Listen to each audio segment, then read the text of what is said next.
It's the Mueller Report. This is page 73. They're talking about the Trump-Moscow project. In a telephone call and follow-on emails with Kloker, Cohen discussed his desire to use a near-term trip to Russia to do site surveys and talk over the Trump-Moscow project with local developers. Cohen registered his willingness also to meet with Kloker and the unidentified intermediary, but was emphatic that all meetings in Russia involving him or candidate Trump, including a possible meeting between candidate Trump and Putin, would need to be, quote, in conjunction with the development and an official visit, with the Trump organization receiving a formal invitation to visit. Kloker had written previously that the visit by candidate Trump to Russia has to be informal.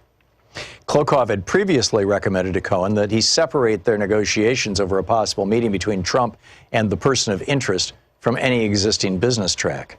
Re-emphasizing that his outreach was not done on behalf of any businesses, Kloker added in a second email to Cohen that if publicized well, such a meeting could have a phenomenal impact in a business dimension, and that the person of interest's most important support would have significant ramifications for the level of projects and their capacities. That person of interest, by the way, had been previously identified as Vladimir Putin. Kloker concluded by telling Cohen that there was, quote, no bigger warranty in any project than the consent of the person of interest. Cohen rejected the proposal, saying that, quote, our current LOI developer is in talk with VP's chief of staff and arranging a formal invite for the two to meet. This email appears to be their final exchange, and the investigation did not identify evidence that Cohen brought Kloker's initial offer of assistance to the campaign's attention, or that anyone associated with the Trump organization or the campaign dealt with Kloker at any later date.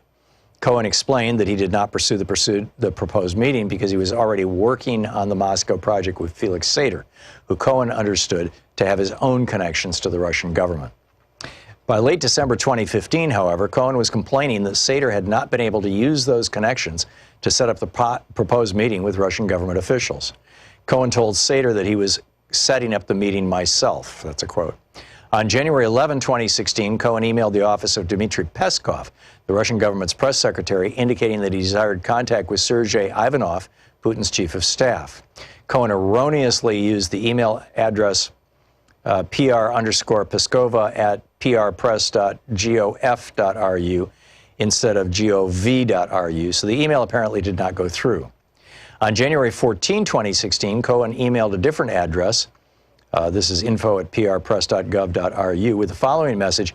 Dear Mr. Peskov, over the past few months, I've been working with a company based in Russia regarding the development of a Trump Tower Moscow project in Moscow City. Without getting into lengthy specifics, the communication between our two sides is stalled. As this project is too important, I am hereby requesting your assistance.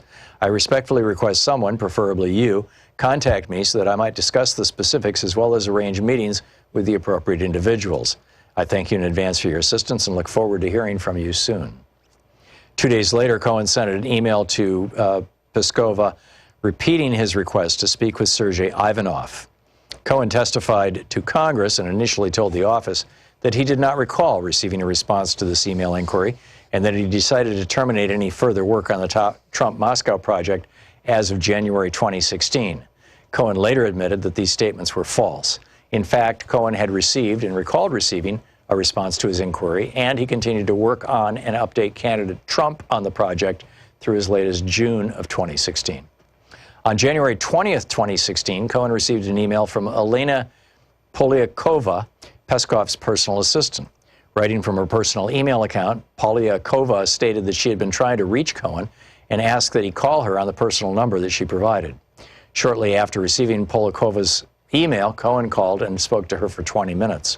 Cohen described to Polyakova his position at the Trump organization and outlined the proposed Trump-Moscow project, including information about the Russian counterparty with which the Trump organization had partnered. Cohen requested assistance in moving the project forward, both in securing land to build the project and with financing. According to Cohen, Polyakova asked detailed questions and took notes, stating that she would need to follow up with others in Russia.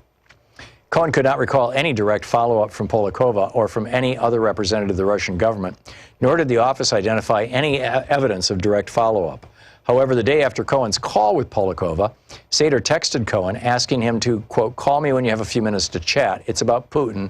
They called today. Sater then sent a note, a draft invitation to Cohen to visit Moscow to discuss the Trump Moscow project, along with a note, quote, to tell me if the letter is good as amended by me or make whatever changes you want and send it back to me, end quote.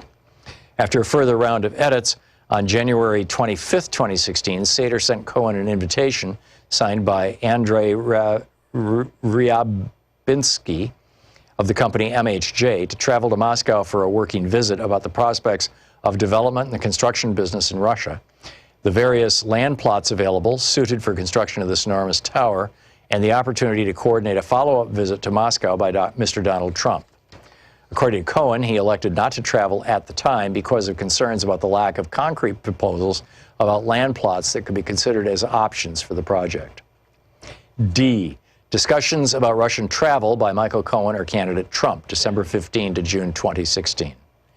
It's the Mueller Report.